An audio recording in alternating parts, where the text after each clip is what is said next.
Bismillah ar-Rahman ar-Rahim, alhamdulillah, wa salatu wa salam ala Rasulullah. We continue reading from Imam Al-Ghazali's Jawah al-Qur'an wa Durr, the Jews of the Quran and Sparrows. We began in the last session commenting on Surah Al-Nahl. We already said that Imam Ghazali's selections from this particular surah they begin with verse 61, and we have many themes leading to verse 61. We commented on some 9 verses approximately in the first session, and we'll continue inshallah. And then we begin with verse 10. أعوذ بالله السميع العليم من الشيطان الرجيم بسم الله الرحمن الرحيم هو الذي أنزل من السماء ماء لكم منه شراب ومنه شجر فيه تسيمون. He is the one who sends down rain from the sky, from which you drink, and by which plants grow for your cattle to graze. Related to it, verse number 11, ينبت لكم به الزرع والزيتون والنخيل والأعناب ومن كل الثمرات إن في ذلك الآيات لقوم يتفكرون. With it, with water, with it he produces for you various crops, olives, palm trees, grapevines, and every type of fruit. Surely in this is a sign for those who reflect. That which is subjected to humanity, to the service of humanity, so that life is sustainable, continues in the next verses. But let's first comment on these 2 verses, 10 and 11. Subhanallah, think about water, of course. Absolutely, it is needed to sustain life for the human being. But if you drink and you don't eat, one way of eating is for our cattle to graze, and it's also should be sustainable. Don't destroy the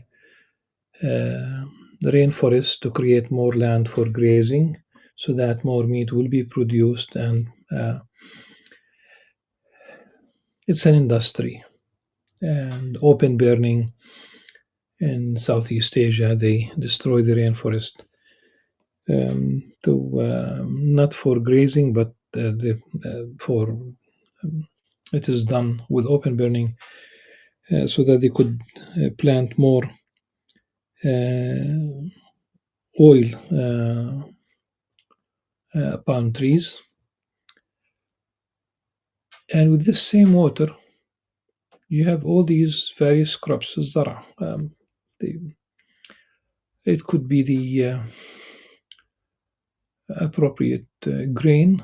I say appropriate depending on the climate, the land, and many other factors. So in Palestine, we can grow wheat, barley, etc., but we cannot grow rice. In Southeast Asia, in Malaysia, for example, Indonesia, they can grow rice, but they cannot grow wheat, subhanAllah. That's their sustenance, essentially. But not only grains, not only legumes, but also olive trees. These are not, of course, technically speaking, it's a fruit, but it's not. It is intended, subhanAllah, for its oil. The olives themselves could be eaten, not raw, of course. And the palm trees and the grape beans and all the fruits. Now, surely in this is a sign for those who reflect. A sign. There is something miraculous about this. The same earth, same water, and because of a certain, subhanallah, genetic coding in the seed, you have different tastes and different fruits and different vegetables. And if you talk about the fruits, It's amazing. The same, it could be also the flowers if you think about it. Subhanallah. The smell of the flowers, the aroma of certain herbs, the sweetness or tartness or combination, an amazing symphony, if you will, uh, that coexist when they go back to water and earth. Subhanallah. Uh, the non-life cannot give life. Earth on its own is dead. On its own is dead. So non-life cannot give life. Subhanahu la ilaha illahu. Allah subhanahu wa ta'ala is the creator. And not only these, that so far in between the previous session and this session, in the previous session we spoke about cattle, we spoke about animals that were meant for transportation, horses, mules, and donkeys. Now it is, we talk about grazing, we talk about fruit trees and other crops and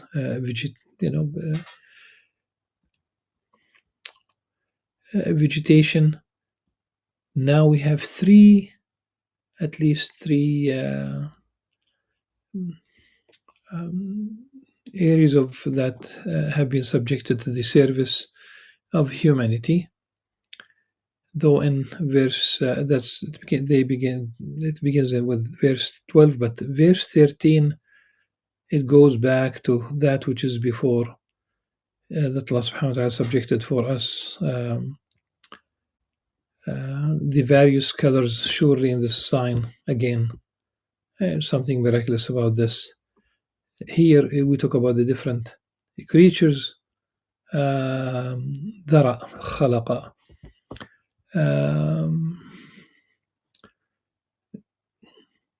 beautiful birds, beautiful animals, some for they have a function, some for food for us, some we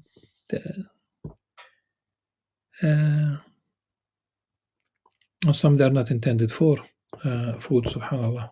Now in the universe, وَسَخَّرَ لَكُمُ اللَّيْلَ وَالنَّهَارَ وَالشَّمْسَ وَالْقَمَرَ, day and night, they exist because of the rotation of the earth. وَالشَّمْسُ وَالْقَمَرَ, we talk about the sun and the moon and the stars. Of course, our sun is one of these stars, and the stars have been subjected by His command, by Allah's command. Surely in this are signs for those who understand. We will go back to more areas that are subjected, including the sea. Now, the night is really for us to rest. If you don't have such a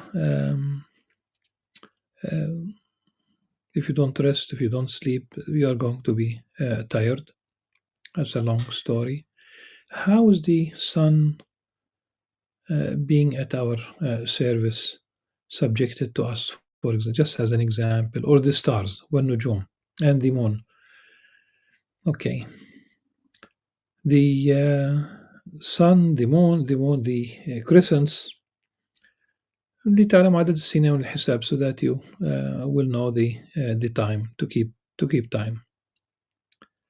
If you simply if there is no rotation of the earth, there is no that the earth is just if you could imagine for a second that the earth is going through space in a straight line and no rotation. Just imagine for a second. There's no day and night, and there's no year, and there's no division of time. The sun is the source of heat.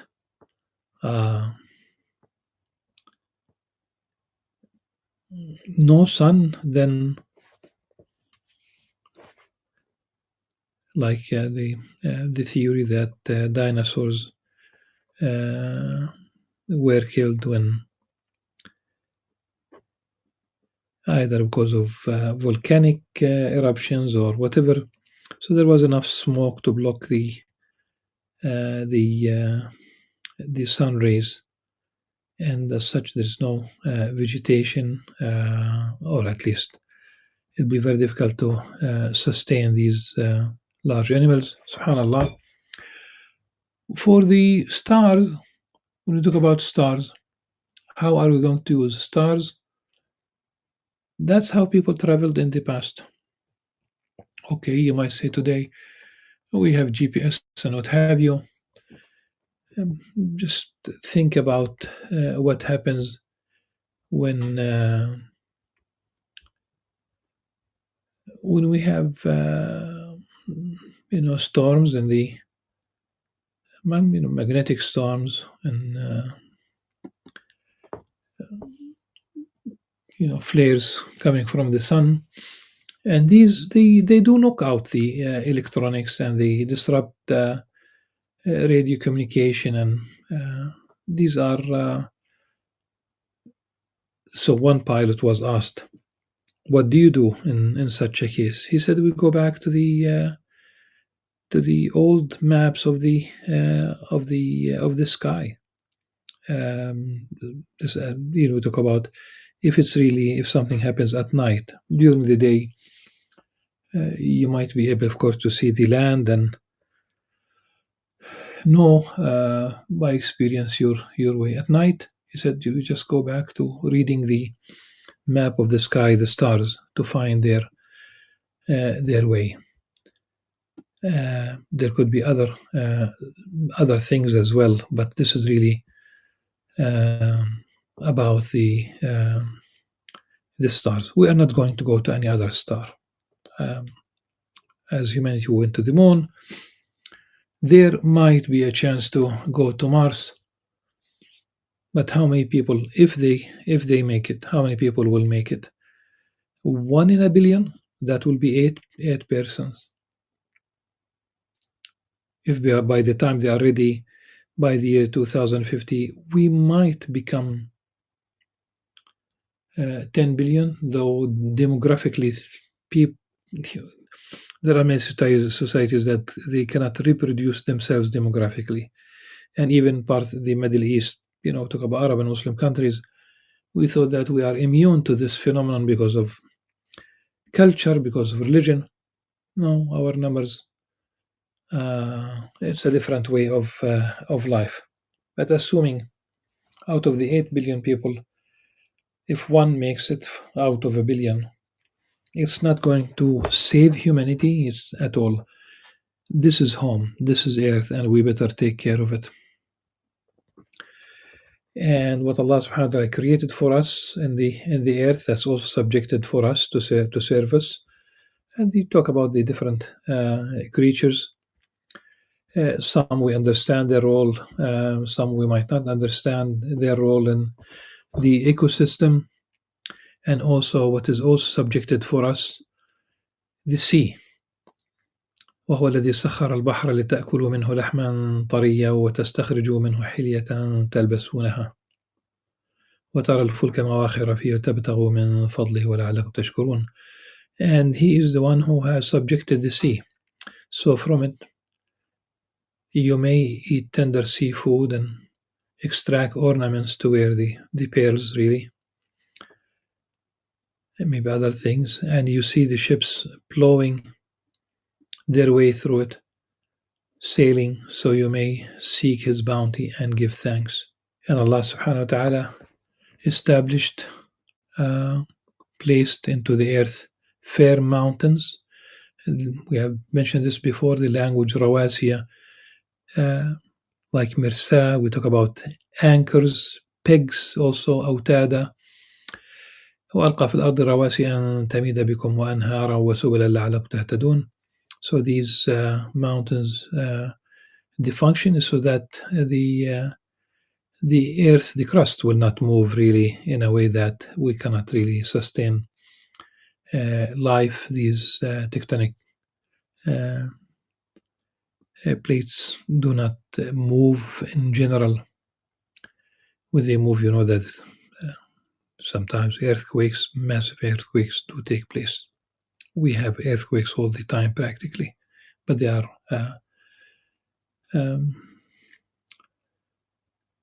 small, relatively speaking, on the Richter. In Palestine, we have average an earthquake every 48 hours between, and we are south of the line of the rift. It goes to the north of us.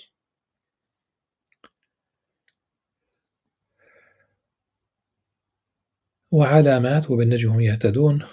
Also by landmarks and stars do people find their way. We have mentioned this. Now the verse 17 is about creation. It's not about being creative. We talk about creating life. أفمن يخلق كمن لا يخلق أفلا تذكرون. Can the one who creates be equal to those who do not create? Literally. Can the one, Allah subhanahu wa ta'ala, who creates be equal to those who do not create? And we talk about let's basically address all those learned atheists, not guided, misguided, all those atheists. Will you not then be mindful? If you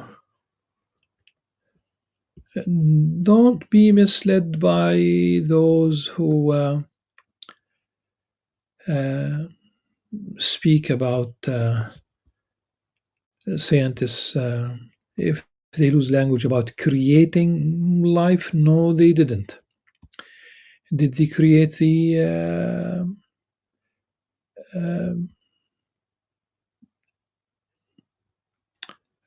very simple DNA that was inserted into a cell? Yes, they like talk about chemical synthesis. Oh yes, but they have always used an existing cell.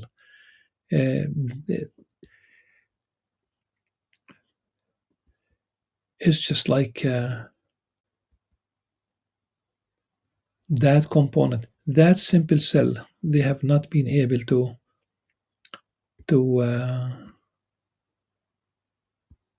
create as the most simple cell. No, they will not be able to do that. They were able to do a single cell synthetic organism, a very small number, 473 genes, and that bacteria-like organism could not really reproduce itself to grow and divide in a normal way. But again, remember, they did not create the cell. They have used existing cells. So those who create, like those who do not create, of course, there's no equality, and really,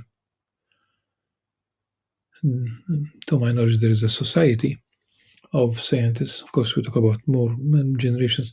Scientists have been trying. It's not that they have not. They would love to create life. They would love to do that. SubhanAllah.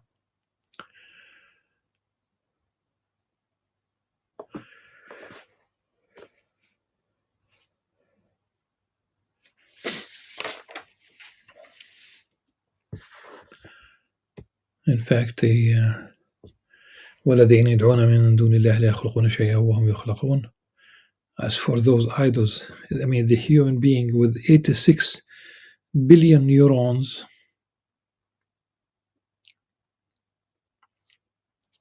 cannot create. How about those idols? They invoke day and night, they worship them, they invoke them besides Allah subhanahu wa ta'ala, besides God. They cannot create anything. They themselves are created.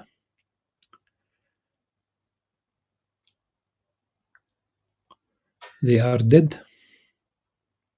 As for the human beings, they themselves, they don't know when their followers will be resurrected.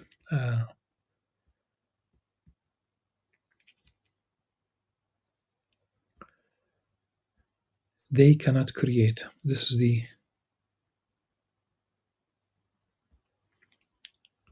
issue. لا يخلقون شيئا.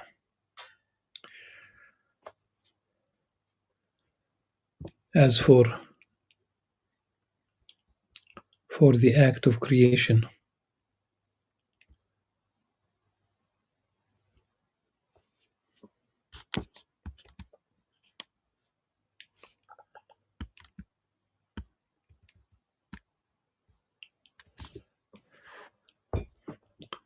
إنما قولنا لشيء إذا أردناه أن نقول له كن فيكون.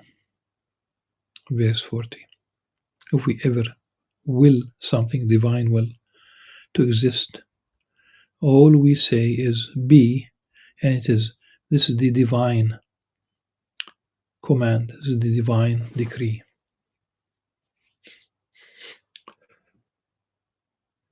And be here in Arabic, it's kun. Muslim scholars said that the act of creation, two letters in Arabic or two letters in English, be. What the scholars say about kun, that the act of creation, simply to bring it closer to home, that there is no time really lapsing in a sense for the divine command. Kun, the act of creation, is between the kaf, the first letter, and the nun, the second letter. In English, it will be something like this: be. So the act of creation takes place between the B and the E, simply to indicate that it is once there is a divine command, it is done.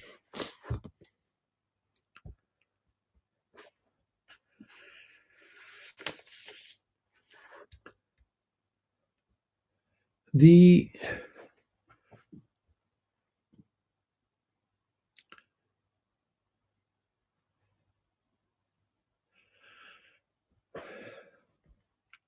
وما أرسلنا من قبلك إلا رجالا نوحي إليهم فاسألوا أهل الذكر إن كنتم لا تعلمون. We did not send messengers before you, meaning before you, Prophet Muhammad sallallahu alaihi wasallam, except mere men inspired by us. Men. If you, meaning the polytheists, do not know this already, then ask those who have knowledge of the scriptures. Okay. I was reading about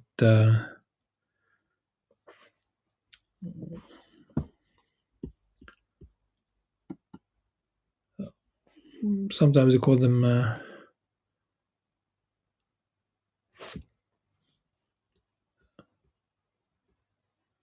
gospel prosperity churches, or prosperity theology, or you have famous, some of them are famous, some of them are men, some of them are women. Probably the most one of the most famous, she's not the only one, but right now President Trump appointed Paula White as leader of White House Faith Office. There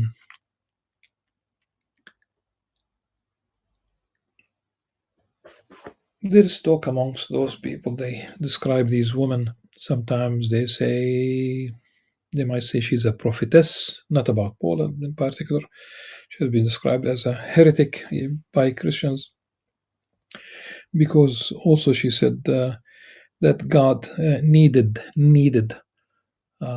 partners amongst human beings, as if she's alluding to President Trump. And so the divine plan for humanity needs uh, a person like President Trump. At any rate, birds of feather flock together. The men, and for a reason. That's absolutely. It's not about gender roles and what have you. That's all nonsense. In this, you know, we have spoken before about these issues, and we'll continue, inshallah, to speak. But uh, if you talk about a prophet, a man, let me just give one example. In the when Muslims pray, the Imam is really in front of, usually in front of the congregation, if we may call it so. And men they do line up behind the Imam, and then kids, and boys, and then women. And this is not about rank. This is about, because sometimes there could be balconies where women are above and men are below. It could be a second floor where women are above and men are below. Sometimes a little bit side by side. Sometimes women are in a basement, which is, I've never liked this idea. But the issue is, if you have women right in front of you or right next to you, it's about sexuality. Let's put it this way. You cannot, we pray shoulder to shoulder, where there's physical friction and people bowing down and they prostrate and what have you. And if a woman is a prophet, is she going to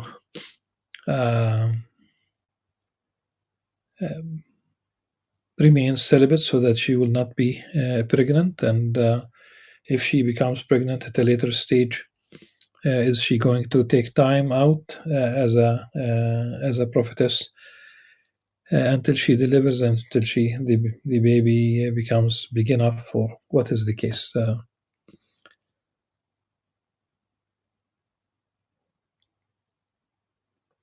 There's a beautiful role for women, and now both men and women are in deep trouble because of these.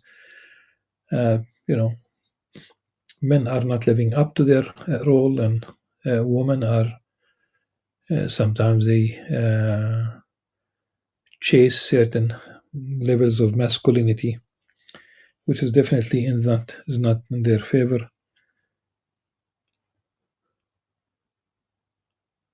So, with all the prophets and all the traditions, in Judaism the prophets were men, and in Christianity, many Christians would say that women should not even. Not only that they are not prophet, they cannot become prophets, but the idea is that to be faith leaders in the way we see them, that's maybe it's too late, but Orthodoxy would not accept this different roles within the Catholic Church, but probably more in Protestantism you have all this openness. That's about the prophets. We have the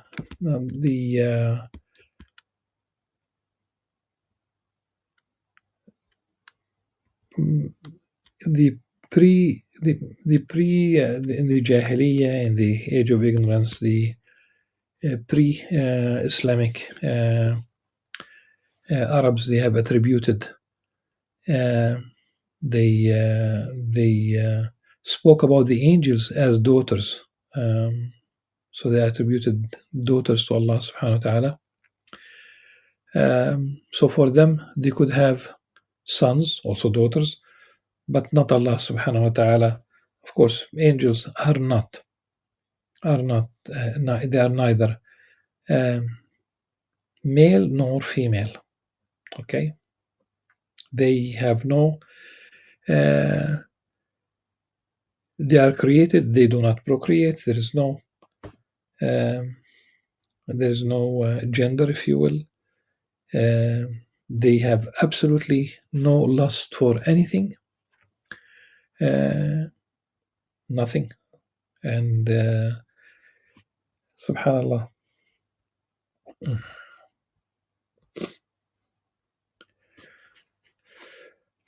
In verse 60, we have that's 58, so we are pretty close to the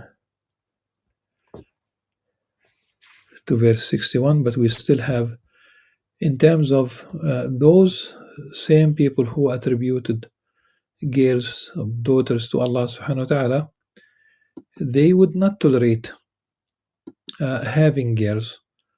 And we know very well that when there was infanticide, it's femicide really, in the pre-Islamic period, there is femicide, or at least there was femicide in China when they implemented the one-child policy, and that led to imbalance in the population. More they would abort even girls.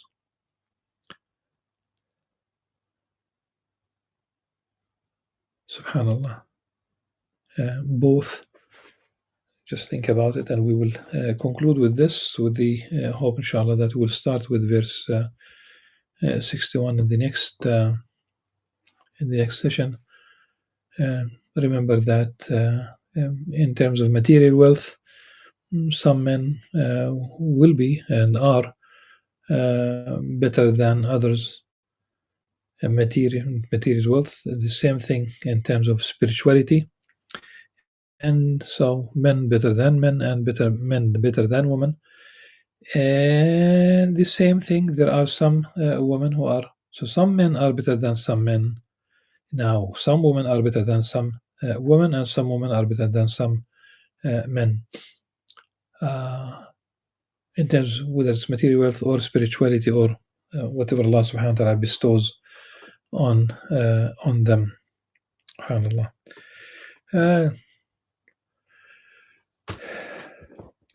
And Allah subhanahu wa ta'ala is He gives us, and with all these signs in the universe, with revelation, and some people still choose not to heed the call. Until the next session, inshallah. Subhanakallah wa bihamdik, ashhadu an la ilaha illa anta, astaghfiruka wa atubu ilaik. Assalamu alaikum wa rahmatullahi wa barakatuh.